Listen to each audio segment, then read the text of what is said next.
Coming at you live from my driveway. What's good, people? Good morning. Hey, it's still morning. It ain't noon yet, so yeah, good morning. Tomorrow I head out for the sundown show. I got some things going on up by Hickory, so that'd be fun. I'm kind of excited for it. I'm excited for the sundown show. But hey, always an opportunity for another video. I try to do them daily to answer questions that people have, especially if they're new to the audio game. And I had a question pop up last night, and we're going to talk about when you set your gains on your amplifiers, what track to use, whether it be 0, -5, -7, so on and so forth. And the question I had gotten is, what's the difference between a -0 and 0 dB? Absolutely nothing. They're both 0. So I don't know why one has a negative in front of it, but they're both 0.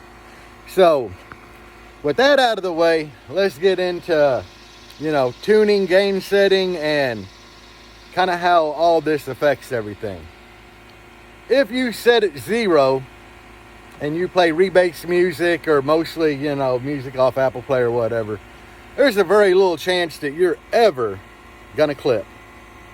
And you're leaving a lot of loudness, sound, dB on the table.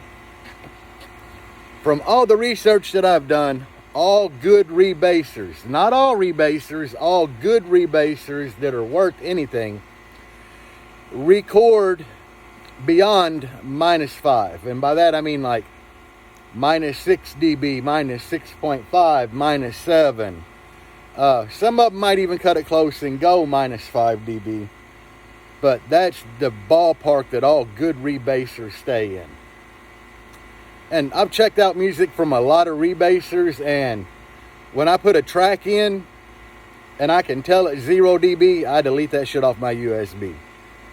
Because, the majority of rebasers that are any good all go beyond the -5 mark. And they do that because they know that staying there, that everybody can just grab a -5 dB 40 hertz track, tune with it, and be good to go, because we're at -5, they're at -6 or better.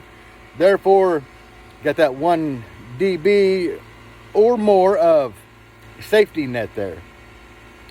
Now, of course, all that changes if you drop voltage. Like if you've been demoing all day and you start out really clean at 15.5, you drop down in the 14s, your amps are working a little harder, ain't making the power you might clip, but that's a whole nother subject right there. So I guess you're wondering, what's the difference between 0 dB and -5? It's kind of exactly how it sounds, just the loudness level that it's recorded at. If like I said, you set everything at 0 dB and the music's -5, then the bass line in that song is 5 dB lower. Now, if it's if it's recorded at -5, you set it -5, you're about as close as you're going to get to that clipping mark without actually clipping, or slight clipping. And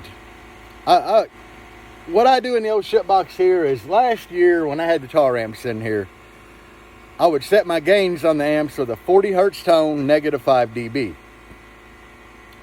And, I kind of explained just now why I did that, because the music for demoing. But when I would run through the lane, I would go the other direction.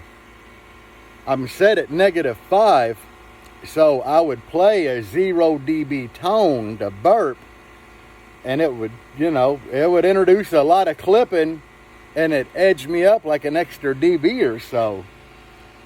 But, you gotta take chances when you do that, man. I mean, the old shitbox, the subs took it, the amps took it, because you're just basically going bump and you're done. But you are clipping, and you can fry an amp, kill a sub. There's a lot of things bad that can happen. So you got to know what you're doing. You got to be careful doing. You got to be willing to take that risk. But yeah, I mean, there's a lot of tracks out there, guys. And, I've seen tracks like 0, -5, -7, -7.5, -6. you know, kind of research the music that you're playing. And as I said, Rustic, Osiren, Slick Nick, Got 160s, all these guys, you know, they stay beyond that negative 5 dB threshold, and the music's good, it's clean.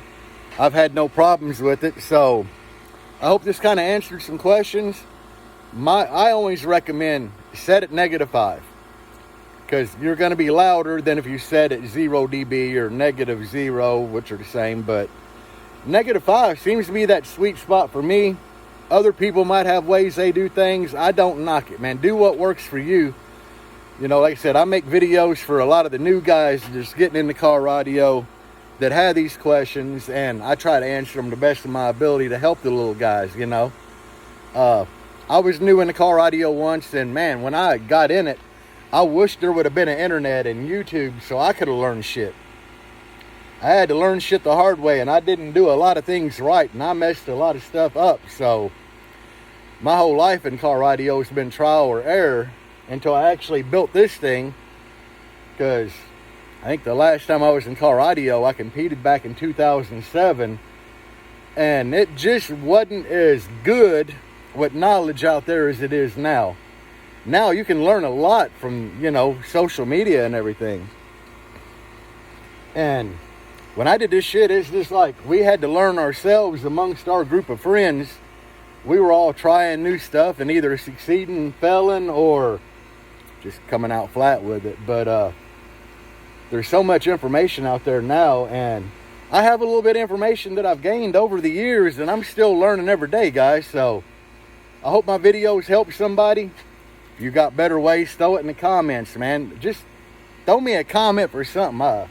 This video here was inspired by a comment. So I keep doing videos based off the comments, because I know that I'm helping somebody by answering their question, guys. Anyway, hope to see you guys at Sundown Show on Saturday.